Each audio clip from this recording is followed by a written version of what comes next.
Bonjour et bienvenue dans une nouvelle vidéo. Aujourd'hui, je vais vous montrer une nouvelle instruction ou bien une nouvelle fonction qui va vous permettre d'interagir avec votre programme. Jusqu'à présent, les programmes simples que nous avons écrits permettent uniquement d'afficher un message ou bien de faire un calcul et d'afficher le résultat de ce calcul. Par contre, l'instruction que nous allons apprendre aujourd'hui va vous permettre d'interagir avec votre programme à travers la console noire. Cette instruction va vous permettre de saisir une donnée dans la console noire. Ensuite, votre programme va sauvegarder cette donnée dans une variable et va l'utiliser par la suite. Cette instruction, cette fonction, c'est la fonction scanf.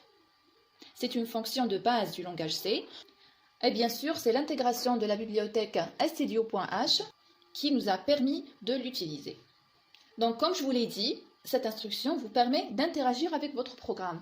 Votre programme vous affiche des messages dans la console comme d'habitude. Ensuite, il vous donne la main de saisir des données grâce à la fonction scanf. Ensuite, il affiche encore des messages et ainsi de suite. C'est comme dans les applications graphiques qui ont des interfaces graphiques avec des fenêtres, des boutons et des zones de saisie, là où vous pouvez écrire. Par exemple, dans une application de gestion de stock d'un magasin, par exemple, où le magasinier veut commencer à vendre un nouveau produit, il y a toujours un endroit où il peut saisir le nom du produit, la quantité ou bien le nombre d'unités de ce produit, le prix de vente. C'est pareil. Donc, dans une application graphique, c'est ça. Dans une application console, vous aurez un clignotant qui attend à ce que vous saisissez une donnée pour que le programme puisse continuer. Nous allons voir tout ça tout de suite. Je vais vous donner 3 exemples pour que vous puissiez mieux comprendre. Le premier exemple, nous allons écrire un programme qui demande à l'utilisateur de saisir son âge. Ensuite, il stocke la valeur saisie dans une variable. Et puis, il affiche à la console. Comment faire ça? Tout d'abord, puisque nous allons demander à l'utilisateur de saisir son âge, donc on a besoin d'une variable pour stocker cet âge. Puisque l'âge est un nombre entier, donc nous allons déclarer une variable de type entier et nous allons appeler tout simplement âge. Vous pouvez la laisser comme ça et mettre un point virgule ou bien l'initialiser par exemple à 0. C'est comme vous voulez. Maintenant que nous avons déclaré la variable qui va contenir la saisie de l'utilisateur, nous allons faire appel à la fonction scanf et c'est elle qui va recevoir l'âge saisi par l'utilisateur et le stocker dans la variable âge. Donc voilà la syntaxe de la fonction scanf. Voilà. Donc qu'est-ce que nous avons? Nous avons la fonction scanf, les parenthèses de la fonction scanf et bien sûr point virgule puisque c'est une instruction. Ensuite à l'intérieur des parenthèses, qu'est-ce que nous avons? Nous avons le symbole %d entre guillemets. Pourquoi %d? Parce que nous allons saisir une variable de type int. Parce que la variable qui est ici est de type int. Tout de suite, je vais vous montrer un autre exemple où nous allons saisir un float et je vais vous montrer la différence. Et en deuxième paramètre de la fonction scanf, on appelle ça des paramètres. Ça, c'est le nom de la fonction. Ça, c'est les parenthèses. Ensuite, ça, c'est le premier paramètre, la chaîne %d, virgule, le deuxième paramètre. Les paramètres d'une fonction sont toujours séparés par des virgules. Donc, concernant le deuxième paramètre, vous avez le et commercial, ensuite le nom de la variable. Le et commercial, vous l'écrivez comme ceci. Vous cliquez simplement sur le 1. Vous avez le et commercial ici. Donc voilà, c'est tout. Ça, c'est la syntaxe de la fonction scanf. Maintenant, je veux afficher le contenu de ma variable âge dans la fonction printf pour m'assurer que effectivement la variable âge contient bien l'âge saisi par l'utilisateur. Donc, je vais écrire un message de mon choix. La variable âge contient %d. Ensuite, après avoir fermé les guillemets, je mets virgule. Ensuite, âge. Voilà, c'est tout. Je vais compiler le programme. Voilà, ici, j'ai 0 erreur. Donc, je peux l'exécuter pour voir le résultat. Comme vous le savez, votre programme commence toujours ici dans la fonction main. La première instruction, c'est la déclaration de la variable âge. Elle n'apparaît pas ici. C'est une simple déclaration. Ensuite, vous avez la fonction scanf, %d âge. Et regardez le clignotant. Qu'est-ce qui se passe à ce niveau? En fait, la console attend que vous saisissez l'âge. Dès que le programme arrive à la fonction scanf, il commence à clignoter pour que vous saisissez la donnée qu'il attend. Par exemple, je vais écrire 18. Après avoir saisi la donnée, cliquez sur Entrée. Et voilà. Donc, le programme attend que vous saisissez la donnée et que vous cliquez sur Entrée. Donc, dès que vous cliquez sur Entrée, le programme continue. Après la fonction scanf, qu'est-ce que vous avez? Vous avez la fonction printf qui va afficher ce message. Effectivement, vous avez la variable âge contient âge qui est 18. Je clique sur Entrée pour fermer ma console. Regardez ici, si je rajoute un autre printf avant ma fonction scanf, vous allez voir, par exemple, veuillez saisir votre âge.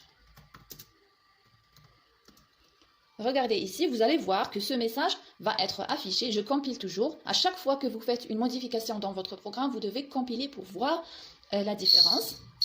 Donc j'exécute. Regardez, vous voyez que le programme marche jusqu'à la fonction scanf. Ensuite, il attend la saisie.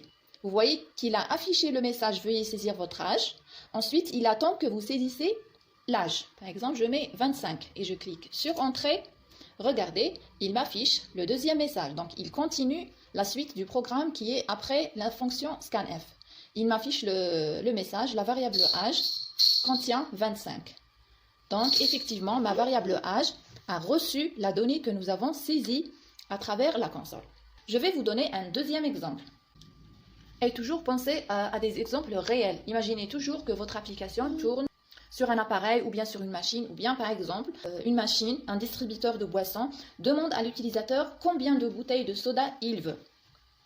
Donc, je vais changer mon message ici. Combien de bouteilles de soda voulez-vous?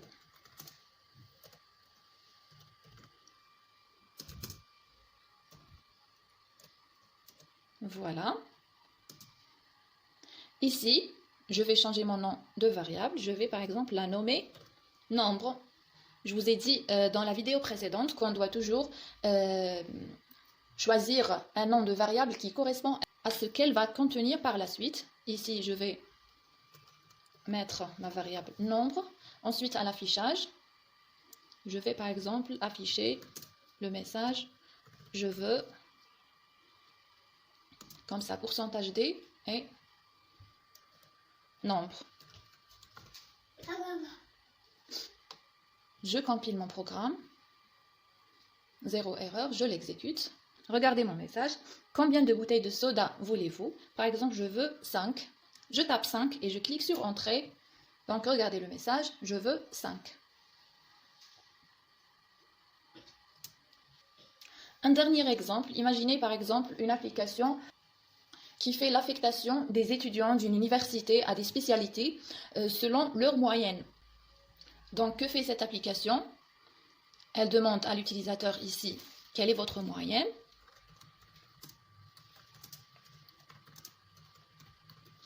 Bien sûr, on est en train d'écrire des applications console, mais le même principe s'applique pour les applications graphiques. C'est pour ça que j'essaye de vous faire imaginer des applications réelles. Donc voilà, le message qui va être affiché, quelle est votre moyenne? Scanf, cette fois-ci, puisque la moyenne peut être un nombre flottant, c'est-à-dire un nombre à virgule, donc je vais mettre ici pourcentage F. Et ma variable ici, je vais la nommer moyenne. Ici, moyenne. Et ici, float. Voilà. Normalement, j'ai tout changé, à part ce dernier message. Par exemple, j'ai 2 points ici, pourcentage F, puisque je vais afficher un nombre réel ou bien un nombre flottant. Et ici, moyenne. Je compile mon programme, 0 erreur, et j'exécute. Ici, regardez, le programme affiche le premier message, quelle est votre moyenne? Quand il arrive à la fonction scanf, il attend que je saisis une moyenne, par exemple, 14,36 par exemple. Donc, j'ai saisi ma moyenne, je clique sur Entrée. Dès que je clique sur Entrée, il met la valeur, le programme met la valeur saisie, qui est 14,36, dans la variable moyenne. Ensuite, quand il arrive à cette instruction, pour afficher le message « J'ai telle moyenne », qu'est-ce qu'il fait? il m'affiche simplement la donnée qui est dans la variable moyenne. Voilà, regardez ici, j'ai tout simplement, c'est la même valeur saisie.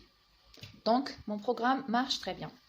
Donc voilà concernant la fonction scanf, concernant la saisie, comment interagir avec le programme. J'espère que c'était clair. Si c'est le cas, n'hésitez pas à me laisser un petit j'aime, de partager la vidéo avec vos amis et de s'abonner surtout à la chaîne pour recevoir mes prochaines vidéos. À la prochaine!